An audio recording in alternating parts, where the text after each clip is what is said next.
नमस्कार, आपका स्वागत है वास्तु संसार चैनल पर। भक्तों, एक बार सच्चे दिल से कमेंट बॉक्स में जरूर लिखें, जय माता दी, माता रानी आपके सभी कष्टों को दूर करें। माँ वैष्णो के लिए एक लायक तो बनता है। देखिए, नवरात्रि का पावन पर्व माँ दुर्गा को समर्पित होता है और नव दुर्गा को ही शक्ति कहा जाता है। इस संसार में शक्ति से बढ़कर के कुछ नहीं है। भगवान शंकर भी शक्ति के बिना शव के समान है, अर्थात मुर्दा के तुल्य है। तो आज की इस वीडियो में आप लोगों को नवरात्रि के दिन, नवरात्रि के किसी भी दिन अगर आप ये उपाय करेंगे, उपाय करने वाली जानकारी बता रहा हूं। इससे आपकी गरीबी, दुख, तकलीफें, जीवन में चल रही परेशानी तथा मनोकामना की पूर्ति होगी। अगर आज की वीडियो मिस कर दी तो फिर सारी जिंदगी पछताना पड़ेगा। अगर आपकी भी दुकान धंधे बंद है, पैसों की किल्लत है, घर में लोग बीमार पड़ते हैं, एक दूसरे की आपके घर में बनती नहीं है, शत्रु परेशान करते हैं, पैसा आने का मार्ग बंद हो गया है, पैसा आता है वैसे ही चले जा रहा है, पैसा बिल्कुल ही आपके घर में टिकता नहीं है, घर भारी भारी लगता है, दिन भर आपके मन में गुस्सा आता है या शरीर में दिन भर आपके आलस बना रहता है, यदि घर में एक के बाद एक मृत्यु होती चली जा रही है, घर काटने को दौड़ता है, घर में संकट बढ़ गए हैं, तो इस वीडियो को एक बार ध्यान से जरूर देखना। अगर कोई भी व्यक्ति नवरात्रि के पावन पर्व में, नवरात्रि के किसी भी दिन हम वीडियो में दिखाने जा रहे हैं, ये उपाय अगर एक दिन सच्चे मन से कर लिया तो ऐसे व्यक्ति को धनवान बनने से, धनी बनने से दुनिया की कोई भी शक्ति नहीं रोक पाएगी। धनी बनने के साथ साथ जिस भी मनोकामना की पूर्ति के लिए यह उपाय करेंगे, तत्काल नवरात्रि के समय वह मनोकामना की पूर्ति होगी। मूर्ख व्यक्ति ही होगा जो इस प्रकार के उपाय को नवरात्रि के समय में नहीं करेगा, स्वयं की दरिद्रता लाने का प्रयास करेगा। इसलिए मैं बोल रहा हूं कि इस वीडियो को अपने फायदे के लिए पूरा जरूर देखना, और अगर हाँ, थोड़ी भी वीडियो में बताई गई जानकारी पसंद आएगी तो वीडियो को लाइक करें, चैनल को सब्सक्राइब जरूर करना और कमेंट बॉक्स में जय माता दी जरूर लिखना। आशा करूंगा कि आप ऐसा जरूर करेंगे। देखिए, जो नवरात्रि का पावन पर्व होता है, ये मां नव दुर्गा की कृपा प्राप्त करने का सबसे अच्छा समय होता है। नवरात्रि के 9 दिन माता रानी हम सबके घर में आ जाती है और हम सबके घर में रहती है, और समस्त जितने भी वृक्ष है, समस्त जितनी भी जड़ी बूटी है, समस्त जितनी भी तांत्रिक वस्तु है, सब में माता का वास हो जाता है। इसलिए नवरात्रि के समय में जो भी उपाय करते हैं, जो भी क्रिया करते हैं, वो तत्काल फल देती है। तो नवरात्रि में आपको क्या करना है, कैसे उपाय करना है, ये सारी जानकारी इस वीडियो में आपको देखने को मिलेंगे, सीखने को मिलेंगे। अगर आपके मन में कोई डाउट है, अगर आपके मन में कोई सवाल है, तो कमेंट बॉक्स में बिल्कुल ही पूछे। आपके द्वारा पूछे गए सवाल की एक वीडियो बना करके जानकारी साझा की जाएगी। सर्वप्रथम आपको नवरात्र के किसी भी दिन ये उपाय करना है, मनोकामना पूर्ति के लिए, घर में पैसा बरसाने के लिए। अब घर में ऊपर से पैसा नहीं बरसेगा, आपके घर में पैसे आने का मार्ग खुलेगा और बहाने मार मार करके किसी ना किसी माध्यम से आपके घर में पैसा आना शुरू हो जाएगा।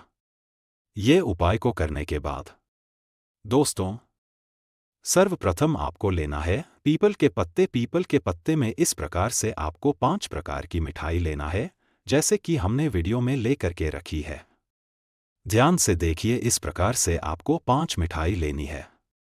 कोई भी मिठाई ले सकते हैं, जरूरी नहीं है कि महंगी दुकान में जो नॉर्मल किराना के दुकान में मिल जाती है वह मिठाई भी ले सकते हैं, लेकिन 5 प्रकार की मिठाई होनी चाहिए। पंचभोग इसे हमारे धर्मशास्त्र में बोला जाता है, तो 5 प्रकार की आपको मिठाई लेना है। दूसरी चीज लेना है आपको 1 लोटा जल।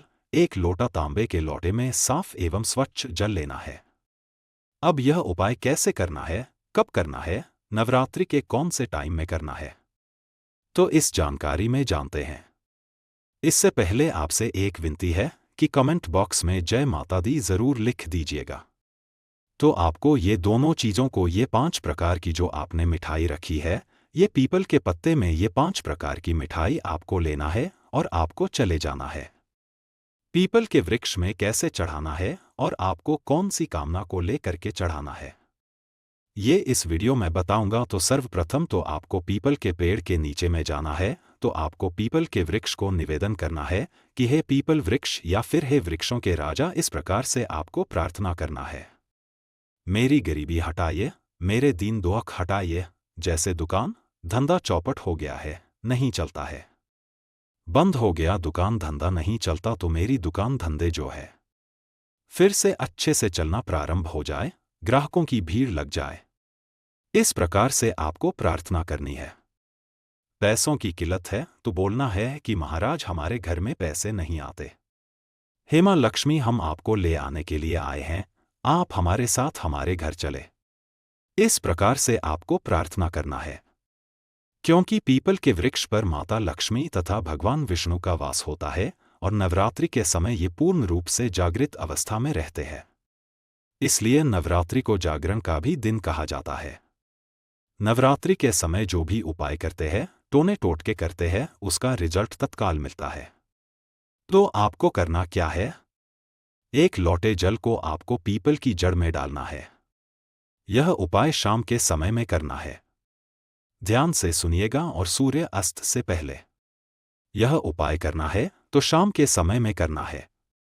एक लोटे जल को उसकी जड़ में आपको मनोकामना बोलते हुए आपको चढ़ाना है। जैसे कि आप बोलना कि हमारी जो है दुकान में बिक्री हो जाए, या फिर हे माता हम आपको ले जाने के लिए आए हैं, आप हमारे घर में प्रवेश करें, हमारे घर को धन दौलत से परिपूर्ण बनाएं। इस प्रकार से आपको प्रार्थना करना है। कोई भी समस्या हो, वह समस्या बोलते हुए आपको एक लोटा जल इसमें चढ़ाना है। पीपल की जड़ में दूसरा आपको करना है 5 प्रकार की जो मिठाई रखी है, मां लक्ष्मी को भोग के लिए चढ़ा देना है। पीपल के पत्ते में ही 5 प्रकार की मिठाई रखना है और इसे भोग के लिए माता लक्ष्मी को चढ़ा देना है। जिनका दम है, जिनको टोने टोटके पर विश्वास रहता है, ऐसे व्यक्ति ही यह उपाय करना जबरदस्त पावरफुल उपाय है। इस उपाय से स्वयं मां लक्ष्मी के गण जो होते हैं, स्वयं मां लक्ष्मी की जो सेविका होती है, आपके घर में उसी टाइम से आपके पीछे आना शुरू कर देती है। अगर आप सात्विक इंसान है, वास्तव में अगर आपके घर में धन की कमी है, तो जो सेविका है माता लक्ष्मी की, वो आपके घर में आएंगी, देखेगी और तत्काल माता लक्ष्मी को जाकर के बताती है कि वास्तव में वो जो मनुष्य आया था उनके घर में धन की तकलीफ है। माता आप उनके घर में चलिए। इस प्रकार से आप देखना कुछ दिनों के भीतर में अगर ये उपाय करते हैं तो आपकी गरीबी, निर्धनता, जीवन में चल रही परेशानी जैसे कि दुकान धंधे बंद हो चुके हैं, पैसों की किल्लत है, घर में लोग बीमार पड़ रहे हैं, बीमार पड़ना बंद हो जाते हैं, एक दूसरे से आपकी अच्छी बनेंगी, परिवार जुड़ेगा, रिश्ते भी जुड़ेंगे। शत्रु परेशान करना चाहता है, शत्रु स्वयं ही नष्ट हो जाएगा। पैसे आने का हर मार्ग खुल जाएगा। पैसा आएगा तो आपके घर में टिकेगा भी। जैसे बहुत से लोग बोलते हैं कि गुरुजी हमारे घर में पैसे आते हैं लेकिन उड़ जाते हैं, तो आपके घर में पैसे नहीं उड़ेंगे। अगर आपका घर भारी भारी लग रहा है, जैसे ही लक्ष्मी आपके घर में प्रवेश करेगी, नवरात्रि के समय में आपका घर बहुत ही अच्छा लगने लगेगा। दिन भर किसी पे गुस्सा आ रहा है तो गुस्सा आना बंद हो जाता है, शरीर से आलस भी भाग जाएगा। लेकिन ये उपाय आपको रविवार को छोड़ करके, जी हाँ, नवरात्रि का जो रविवार है उस दिन छोड़ करके ये उपाय किसी भी दिन कर सकते हैं। ये उपाय बहुत ही अच्छा है, मनोकामना पूर्ति करने के लिए, इच्छा पूर्ति करने के लिए जबरदस्त पावरफुल उपाय है। ये उपाय हम अपने बहुत सारे भक्तों को करा चुके हैं और अच्छा लाभ भी मिला है। कई लोग तो महाधनी और करोड़पति बन चुके। बस आपको यही 5 प्रकार की मिठाई का चयन करना है, जो नॉर्मल जो किराने की दुकान में मिलती है वो भी मिठाई ले सकते हैं। अगर ये 5 प्रकार की मिठाई नहीं मिलती तो गुड़ ले लेना या फिर शक्कर ले लेना। इस प्रकार से 5 प्रकार की कुछ भी मीठी चीज ले करके भी ये उपाय कर सकते हैं। बिल्कुल ही ये लाभकारी होता ही होता है, तो ये उपाय अवश्य करिएगा। आपकी गरीबी मिटेगी, निर्धनता मिटेगी। नवरात्रि के समय में ही ये उपाय करना फलकारी होता है। नवरात्रि जाने के बाद अगर ये उपाय दीपावली के दिन करते हैं तो भी ये उपाय बहुत ही फलकारी होता है। चारों नवरात्रि में, दीपावली या फिर होली में ये उपाय कर सकते हैं। बहुत इसे उत्तम माना गया है। तो आप अपनी गरीबी मिटाने के लिए, समस्या से छुटकारा पाने के लिए, मनोकामना पूर्ति करने के लिए ये उपाय ज़रूर करिएगा। अगर आप माता रानी से प्यार करते हैं तो एक लायक ज़रूर करना। जय माता रानी। धन्यवाद।